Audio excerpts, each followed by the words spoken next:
दोस्तों, रात के आसमान में चांद हमें सबसे बड़ा दिखाई देता है। हालांकि सूरज काफी दूर दिखाई देता है। ऐसा इसलिए क्योंकि सूरज पृथ्वी से 150 मिलियन किलोमीटर दूर है। अगर आपको जानना है कि सूरज धरती से कितना बड़ा है तो ये पिक्चर देख लीजिए। दोस्तों, सूरज इतना बड़ा है कि इसके अंदर 1.3 मिलियन पृथ्वियां समा सकती है। तो अभी तो सूरज पृथ्वी से काफी बड़ा है ना? लेकिन तब क्या होगा जब सूरज पृथ्वी से काफी छोटा हो जाएगा और उसकी तुलना में धरती उससे भी बड़ी हो जाएगी। तब हमारे सोलर सिस्टम पर उसका क्या असर पड़ेगा, तो आइए जानते हैं। हमारी जो पृथ्वी है वो जीवन के लिए बिल्कुल अनुकूल है। और अगर पृथ्वी सूरज से भी बड़ी हो जाएगी और सूरज काफी छोटा हो जाएगा तो इससे सौरमंडल में काफी उथल पुथल मच जाएगी। ऐसा इसलिए क्योंकि सूरज से पृथ्वी का अंतर इतना सेफ है कि धरती पर जीवन का पनपना आसान हो जाता है और धरती से चांद का अंतर भी बिल्कुल बराबर है। लेकिन आप सोचिए, अगर सूरज बिल्कुल ही छोटा हो जाए तो ये उलट पुलट हो जाएगा। अगर धरती अचानक से सूरज से भी बड़ी हो जाएगी तो हमारी हड्डियों का चूरा बन जाएगा, क्योंकि बढ़ती धरती के साथ साथ उसका गुरुत्वाकर्षण भी काफी ज्यादा हो जाएगा। और अगर टेक्निकली देखा जाए तो अगर पृथ्वी सूरज से बहुत ही ज्यादा बड़ी हो गई तो पृथ्वी का घनत्व इतना ज्यादा होगा कि उसकी कोर में स्टार फ्यूजन स्टार्ट हो जाएगा और इससे धरती नहीं रह जाएगी, एक स्टार बन जाएगी। दोस्तों, हमारे सौरमंडल में जुपिटर का जितना मास है उसका 13 गुना ज्यादा कर दिया जाए तो जुपिटर एक स्टार बन जाएगा। और इतना ज्यादा मास तब पैदा हुआ जब 4000 धरतियों को एक साथ जोड़ दिया जाए।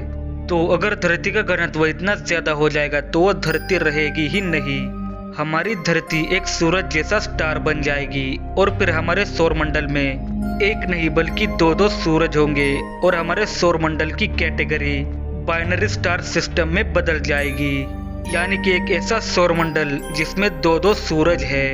और अगर धरती का घनत्व सूरज से भी ज्यादा हो जाएगा तो सूरज धरती का चक्कर लगाएगा।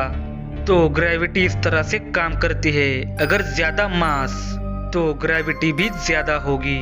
और सबसे बड़ी बात, सौरमंडल का आकार ही बदल जाएगा, क्योंकि इनमें से ज्यादातर प्लेनेट सौरमंडल छोड़कर बाहर चले जाएंगे और कुछ को धरती या सूरज जैसे तारे ही निगल लेंगे। लेकिन नेपच्यून और यूरेनस जैसे प्लेनेट की बचने की संभावना ज्यादा है। ये तो पक्का है कि जीवन का नामो निशान धरती से मिट जाएगा, लेकिन क्या सारे सोलर सिस्टम में से मिट जाएगा? तो ऐसा बिल्कुल नहीं होगा। सौरमंडल में जुपिटर और सैटर्न के जो भी चांद है उनमें जीवन पनपने की संभावना काफी ज्यादा है। और दोस्तों, नए रिसर्च से साबित हुआ है कि बाइनरी स्टार सिस्टम में सितारे धीरे धीरे अपने प्लेनेट की तरफ बढ़ते जा रहे हैं। यानी कि ये बात ये साबित करती है कि परिवर्तन ही जीवन का नियम है।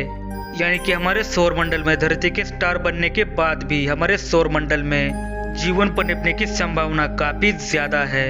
मान लीजिए अगर धरती सितारा नहीं बनती है तो भी धरती का गुरुत्वाकर्षण इतना ज्यादा होगा कि वो चांद को भी अपनी तरफ खींच लेगी और इससे भी धरती से मानव जाति का अस्तित्व ही मिट जाएगा और बाकी सारे जंगल और पशु पक्षियों का भी। तो अभी जो हमारी धरती है हमारे लिए वही काफी है। और बड़ी धरती होने के नुकसान क्या क्या है वो तो आपने वीडियो में देख के लिए होंगे। तो अब हमें उम्मीद है कि आपको समझ में आ गया होगा कि धरती सूरज से बड़ी होने पर क्या क्या बदलाव हो सकते हैं और उससे क्या क्या गड़बड़ियां हो सकती है। अगर आपको वीडियो अच्छा लगा हो तो वीडियो को लाइक एंड शेयर जरूर करें। और अगर आप इस चैनल पर नए हैं तो इस चैनल को सब्सक्राइब करके पास वाले बेल आइकन को दबाएं और ऑल पे क्लिक करें। मैं आपसे मिलता हूँ किसी और वीडियो में, और तब तक के लिए नमस्कार।